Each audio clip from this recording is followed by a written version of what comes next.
5월 3일 KMA 뉴스브리핑 시작하겠습니다. 이필수 제41대 대한의사협회장이 공식 취임했습니다.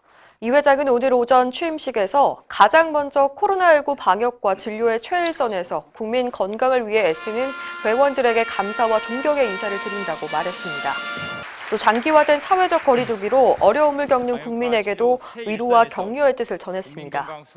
이어 이 회장은 최근 면허체계의 근간을 위협하는 각종 의료 법령들이 발의되는 등 어려운 상황에 직면해 있다며 이제는 의협이 새롭게 도약해야 한다고 밝혔습니다. 또 국가의 과도한 개입과 간섭으로부터 회원을 보호하며 의사가 전문가로서 자율과 책임을 갖고 일할 수 있도록 하겠다고 밝혔습니다. 특히 의정협의체를 적절한 시기에 구성해 필수 의료 육성, 전공의 수련 환경 개선 등을 논의하겠다고 밝혔는데요. 다만 코로나19 안정화 이전에 공공의대나 의대 정원 확대 등을 논의하려는 시도에 대해서는 단호하게 대응하겠다고 강조했습니다. 이날 취임식에는 송영길 더불어민주당 대표, 안철수 국민의당 대표 등 정치권 인사들이 축하 영상 메시지를 보냈습니다. 취임식을 마친 이필수 회장은 곧바로 코로나19 백신을 접종했습니다. 서울 용산구 보건소에서 강도태 보건복지부 2차관, 김강립 식약처장과 함께 아스트라제네카 백신을 맞았는데요. 이 회장은 의료계 대표로서 백신에 대한 국민의 불안을 덜고 하루속히 코로나19를 종식시키기 위한 의지를 보여주기 위한 거라고 말했습니다. 또 의협과 13만 의사회원은 국민의 건강과 생명을 지키기 위해 백신 접종에 최선을 다하고 있다면서 정부와 국민, 의료인이 혼연일체가 돼서 코로나19를 함께 극복하자고 강조했습니다. 백신 부작용과 관련해서 이 회장은 아스트라제네카 백신은 지금까지 많은 국민이 접종했고 의사들도 많이 맞고 있다며 부작용에 대한 우려가 있지만 단점보다는 장점이 더 많다고 말했습니다. 정부에 대해서도 백신 수급 관리에 만전을 기해 국민 불안을 해소하고 코로나19 최일선에서 방역과 진료에 여념이 없는 일선 의료기관 지원에도 관심을 가져달라고 당부했습니다.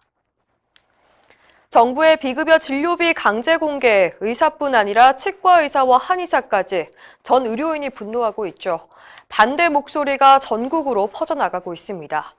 전국 16개 시도의 의사회와 치과의사회, 한의사회가 공동으로 반대 성명을 발표했는데요.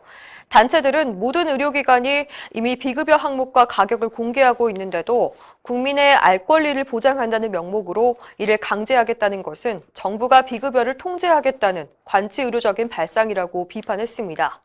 또 코로나19 위기 상황에서 민간 의료기관에게 과도한 부담을 지우고 의사에 대한 국민의 불신을 초래하는 부적절한 정책의 졸속 시행을 즉각 중단하라고 요구했습니다. 중환자실에 전담 전문의를 의무적으로 배치하고 이들이 담당하는 병상수를 제한해야 한다는 의견이 나왔습니다. 중환자실 전담 전문의는 2008년부터 제도화됐는데요.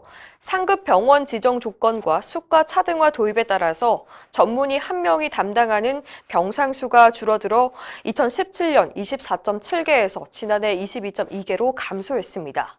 하지만 2019년 기준으로 전담 전문의가 없는 종합병원이 37.6%나 됩니다. 중환자의학회는 최근 열린 학술대회에서 의료의 질 향상과 환자의 안전을 위해서 중환자실 전담 전문의 1명이 담당하는 병상수를 선진국 수준인 15개 이내로 제한해야 하고 이를 위해 전담 전문의 배치를 필수로 규정해야 한다고 지적했습니다. 7월부터 새로운 사회적 거리두기 체계가 도입됩니다. 거리두기 단계를 높이는 기준이 지금보다 낮아지는데요. 구체적으로 1단계는 하루 환자 수가 약 500명 미만일 때, 2단계는 500명 이상, 3단계는 1000명, 4단계는 2000명 이상일 때 각각 전환이 됩니다. 사적 모임 금지 기준은 2단계 때 9인 이상, 3단계는 5인 이상, 4단계는 오후 6시 이후 3인 이상 모임을 금지합니다. 현행과 비교해보면 하루 확진자가 800명이 나왔다고 가정했을 때 현재는 3단계에 해당하지만 7월부터는 2단계가 적용이 됩니다. 따라서 5인 이상 사적 모임 금지와 밤 10시 운영 시간 제한도 9인 이상 금지 또는 해제, 그리고 운영 시간 제한 완화 또는 해제 등으로 조정이 됩니다. 이상으로 뉴스 브리핑을 마칩니다. 자세한 사항은 의협신문을 참고하시길 바랍니다.